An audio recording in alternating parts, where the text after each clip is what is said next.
"You're abandoning me again?" My girlfriend screamed as I left. I called the police and left that night. 2 weeks later, she texted, "I once believed I was on the path to forever. My girlfriend Teresa, who I thought was the love of my life, had everything I believed I wanted: beauty, charm, and the kind of affection that made everything seem perfect. Her smile could light up a room, and when things were good, they were really good. We had plans, big plans, for our future together.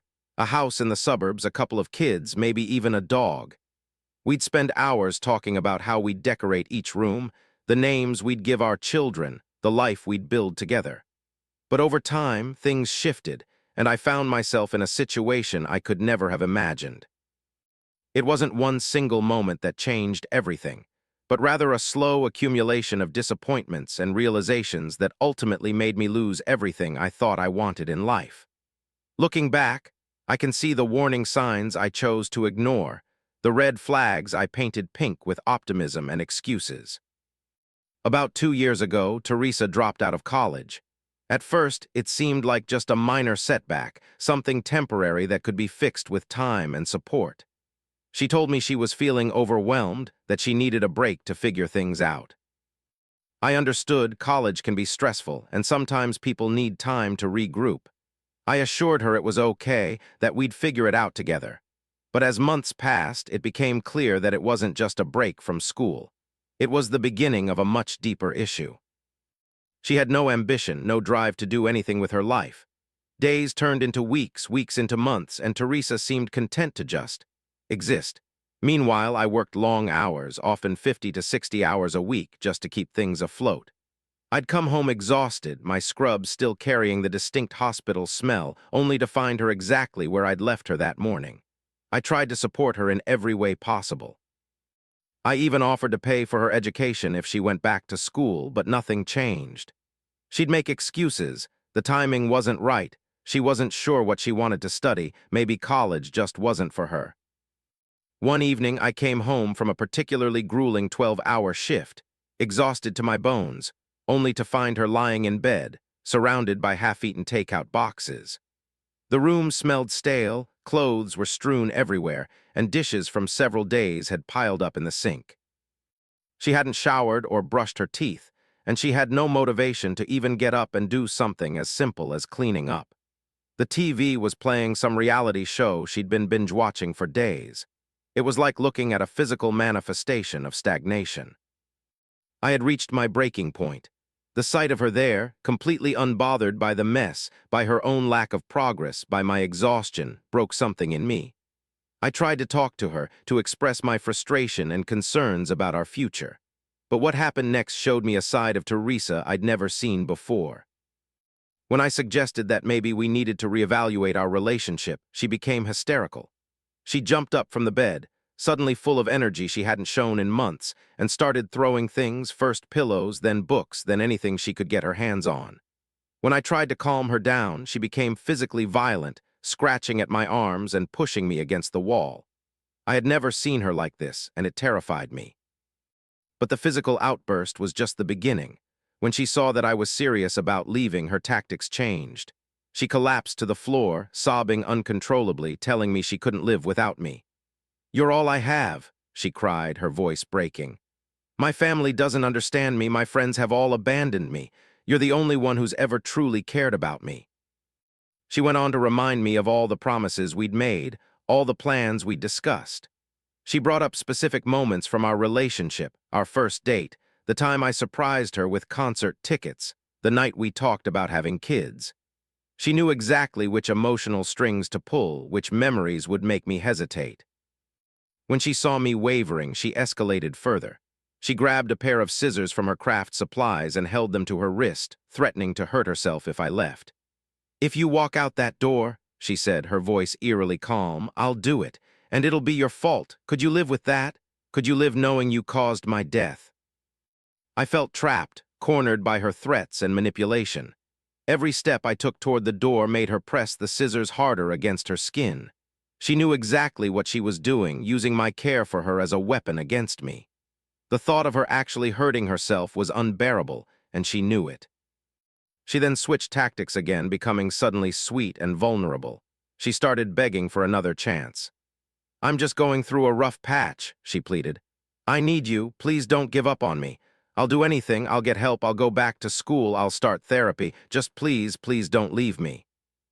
When I still seemed uncertain, she brought up my own past struggles with depression during my first year of medical school. "You told me how much it meant that I stood by you then," she reminded me. "How can you abandon me when I'm going through the same thing? What happened to in sickness and in health?" The manipulation was so intense and multifaceted that I found myself agreeing to stay, though I knew in my heart I had no intention of remaining in the relationship much longer. It was like being caught in a web. Every move to free myself just entangled me further. I felt guilty, responsible, and trapped all at once. She had masterfully used my own empathy and sense of duty against me. That night, as she slept peacefully beside me, probably feeling victorious about having prevented me from leaving, I lay awake, staring at the ceiling, feeling like a prisoner in my own relationship. I knew I couldn't do this anymore, but I also knew that leaving would require careful planning. I couldn't just walk out, not with her threats of self-harm hanging over my head. I needed to find a way to end things that wouldn't result in tragedy. The next evening, I tried to talk to her again. I told her that things had been bothering me for a long time. I explained how tired I was of carrying the weight of the relationship. I was frustrated by her lack of ambition, her inability to do anything for herself. I had been patient with her for years, waiting for a change, but it never came. To my surprise, she actually listened. She seemed to take me seriously. She made promises to change, to apply for jobs, to get back into school, to find a hobby. She seemed willing to do anything to fix the situation, and for a brief moment I thought maybe things could improve. But deep down, I knew it was just a temporary fix. I wasn't in love with her anymore. I told her I didn't love her the same way anymore. I was jaded, tired, and wanted a fresh start. She cried, pleading with me to give her another chance, saying she'd change. But I had already made up my mind. She didn't understand that it wasn't just about her actions. It was about the way she had made me feel. A week later, she had a new idea to save our relationship. She suggested we try a new technique she saw on TikTok, where we would set a timer and each share what upset us about the other. I agreed to give it a try, thinking maybe it could help us communicate better. But when she asked me when I lost feelings for her, I was honest. It wasn't one thing. It was a slow accumulation of her actions, or lack thereof, that wore me down. I told her the worst part was when I started at the hospital. The long hours, the stress, the constant pressure to perform at my best, while she stayed home doing nothing. It made me angry every day when I came home to find her in the same spot, doing nothing to improve her situation. I tried to suggest easy jobs for her or even told her to go back to school, but she rejected every offer I made. I felt disgusted by her lack of effort. I also told her how I felt when she dropped out of nursing school. I was upset because I knew she could have made something of herself. But over time, I realized she wasn't capable of doing what I had done. She didn't have the drive. I even suggested she try something easier like cooking or finding a hobby, but it didn't matter. She chose to do nothing. And over time, my feelings just died. Over the next few weeks, she began to make an effort. She got into photography, something she'd always talked about, and even bought a camera to start. She tried harder than she ever had before, and I matched her effort. We went out together to take photos, and for a brief moment, it felt like we could reconnect. But the energy was overwhelming. Her affection, her constant questions about how I felt, her need for constant affirmation. It felt like love bombing, and I couldn't handle it. My coworkers noticed the change too. They told me I was being love-bombed, that it was only a matter of time before things crashed. I didn't want to believe them, but deep down, I knew they were right. After a few weeks, the crash came, and it was ugly. Update 1. After reading through your comments, I finally made the decision that would change everything. I had been thinking about leaving for weeks, meticulously planning each detail. My lease was ending in 3 weeks, and I had already secretly secured a new apartment across town. I had gradually moved my important documents and irreplaceable items to my office at the hospital, knowing what was likely to come. That morning started deceptively normal. Teresa was in one of her better moods, suggesting we order breakfast and watch movies together. But I knew I couldn't delay any longer. Every moment I stayed felt like I was lying to both of us. Around noon, while she was curled up on the couch scrolling through her phone, I took a deep breath and said the words I'd been rehearsing in my head for days. "Teresa, we need to talk." My voice was steadier than I expected. "I've made a decision and it's final. I'm leaving. This relationship isn't healthy for either of us anymore." The change in her demeanor was instant and terrifying. Her face contorted from confusion to anger to panic in seconds. She launched herself off the couch, her phone clattering to the floor. "What do you mean, leaving? You can't leave. We can fix this. We can work on things." Her voice rose with each word, taking on that frantic edge I'd grown to fear. "No, we can't," I said firmly, maintaining my distance. We've tried, but this isn't working and you know it. The constant manipulation, the lack of growth, the emotional blackmail, I can't do this anymore." She began packing, running her hands through her hair, her breathing becoming erratic. "You're abandoning me, after everything we've been through, after all the promises we made." Her voice cracked with emotion, but I could see the calculation behind her tears. It was a familiar pattern. First comes the guilt, then the threats, then the violence. I had positioned myself near the door, anticipating what might come next. "I'm not abandoning you, Teresa. I'm choosing to take care of myself. There's a difference." That's when she snapped. With a scream that seemed to tear from her very soul, she lunged at me. Her hand connected with my face in a sharp, stinging slap that echoed through the apartment. The force of it made me stumble backward, my cheek burning. But it wasn't just the physical pain. It was the look in her eyes, wild and unrecognizable, that chilled me to my core. "You can't leave me," she shrieked, her fists now pounding against my chest. "I'll hurt myself if you leave. Is that what you want, to have my death on your conscience?" I caught her wrists to stop the assault, trying to be firm but gentle. "Stop this, Teresa. This is exactly why I have to leave. This isn't love, it's abuse." She wrenched away from me and grabbed a framed photo of us from the wall, hurling it across the room. It shattered against the opposite wall, glass spraying across the floor. The sound seemed to trigger something in her, and suddenly she was grabbing anything she could reach, books, dishes, decorative items, and throwing them either at me or around the room. I pulled out my phone and dialed 911, keeping my voice as calm as possible as I explained the situation. Teresa heard me calling and rushed at me again, trying to knock the phone from my hand. In the struggle, her nails raked across my face, leaving burning scratches near my eye. "They're going to take you away," she screamed, her voice raw. "They'll lock you up in the psych ward. Is that what you want?" The operator was still on the line, and I could hear her asking if I was safe. I managed to get to the door, stepping out into the hallway where a neighbor had emerged to investigate the commotion.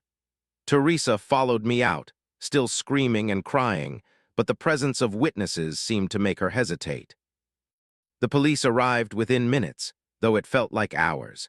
They found Teresa in the middle of our destroyed living room, alternating between sobbing uncontrollably and threatening to harm herself.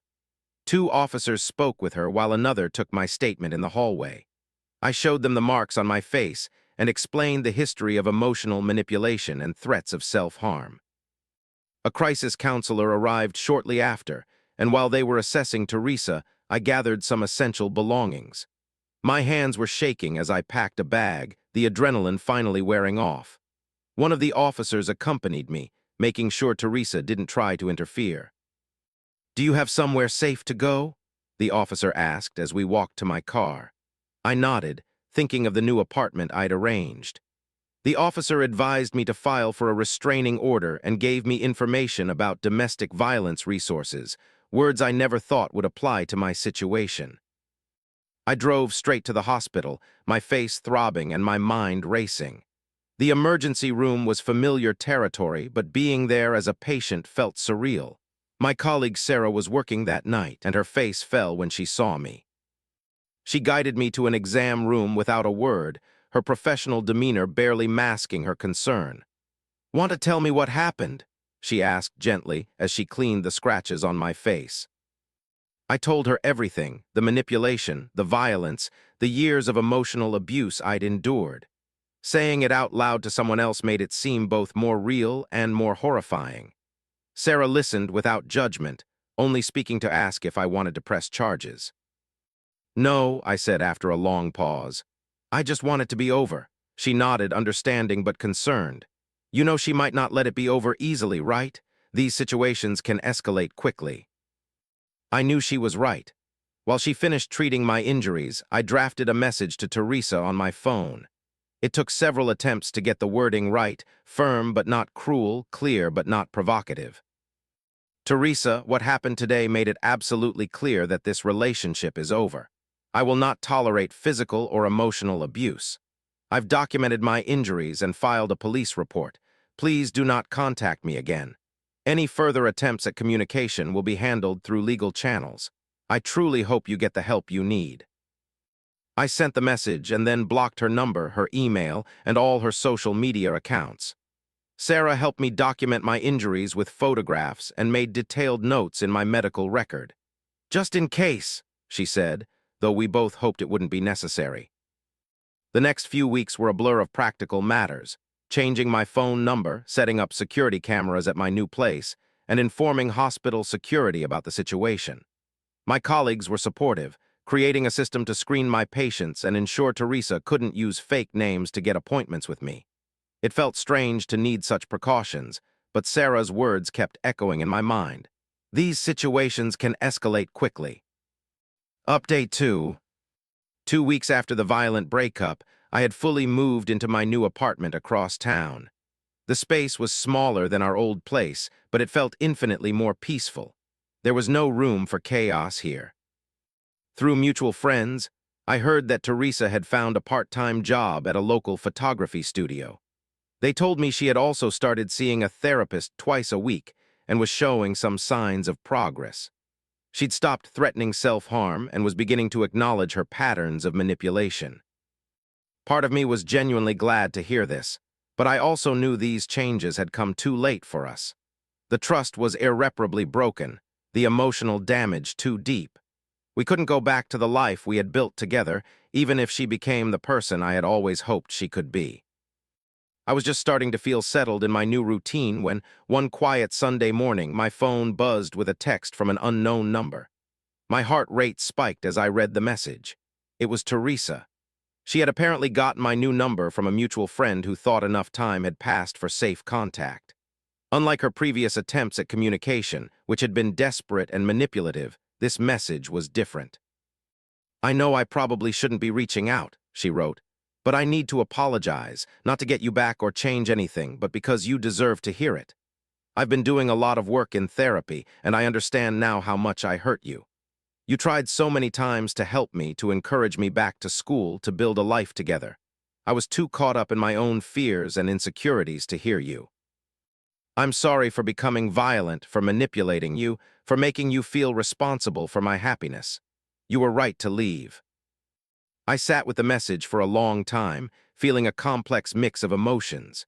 There was validation in her acknowledgement, but also a lingering sadness for what could have been if she had been ready to change sooner. I chose not to respond, not out of anger, but because I knew any response might open a door better left closed. As I continued building my new life, I found myself reflecting often on the lessons learned from our relationship. I understand now that love alone isn't enough to sustain a partnership. It needs to be built on a foundation of mutual respect, shared values, and consistent effort from both sides. I had spent years hoping Teresa would change, pouring my energy into supporting her potential while neglecting my own growth. But people only change when they're ready, when the motivation comes from within rather than from external pressure or guilt.